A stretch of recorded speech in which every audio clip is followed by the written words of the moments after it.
Jina langu ni Zawadi Amur Nasor, Naibu Waziri Maendeleo ya Jamii, Jinsia, Wazee na Watoto.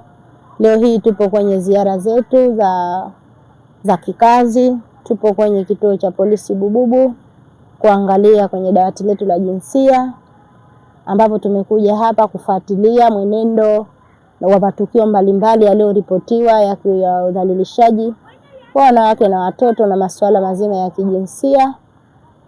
Na kwa kweli tumeona yapo matukio mengi sana, ambapo matukio haya yameripotiwa kwa tarehe na nyakati tofauti. Mengi yao yalikuwa yakiwagusa watoto, ambao kuna matokeo moja kwa moja ya ukatili, kuna matokeo moja kwa moja ya udhalilishaji, kuna matokeo moja kwa moja ya liwati ambayo yamewakuta watoto mbalimbali waliomo kwenye maeneo wanaotumia kituo hiki cha polisi Bububu. Imeonekana kwamba changamoto zaidi ni mashirikiano duni walionayo wazazi katika kuhakikisha basi kesi hizi kuzitolea ushahidi wa moja kwa moja kwenda kwenye vyombo vya maamuzi.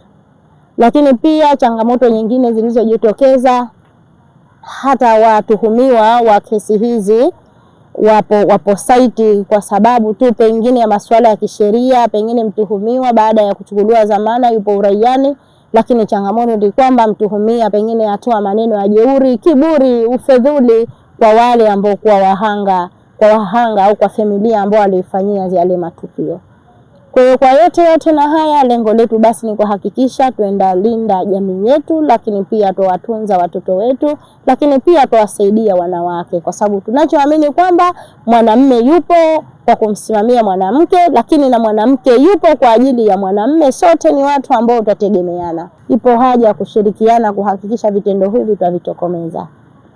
Ni kilio na ni janga kubwa la taifa, kwa sababu kesi hizi kila siku uchao za pamba moto na hazipungui.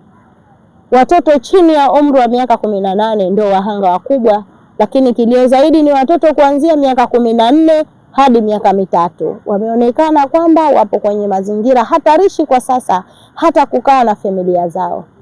Changamoto nyingine ni kwamba wafanyaji 70% hapa ni watu walio karibu na familia.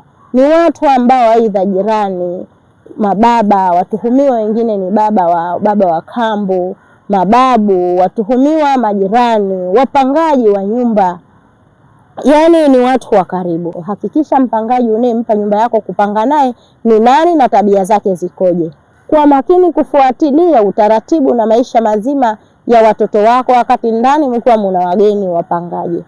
Lakini tusiamini moja kwa moja makaka, wajomba, wababa, wanaume wetu kuamini moja kwa moja. Tukawaachia kama wao pia ni sehemu au ni watunza familia, na tukawaamini bila kufanya uchunguzi na ufuatiliaji wa kina. Kesi hizi kwa kawaida zina muhali mkubwa.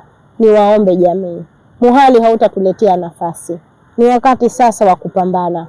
Matokeo haya yakiendelea kuathiri kizazi chetu kila uchao, sifikirii kama tutakuwa na taifa bora, taifa madhubuti. Watoto wote hao niliowataja hapa miongoni mwa wote wasoma shule, lakini tuangalie mustakabali wao wa ndoto zao kufikiwa kwake. Sifikirii kwamba mtoto aliyedhalilishwa akaendelea kuishi kwenye jamii leo na changamoto ya udhalilishaji, alafu akaendelea kufikia ndoto zake ambazo alijipangia.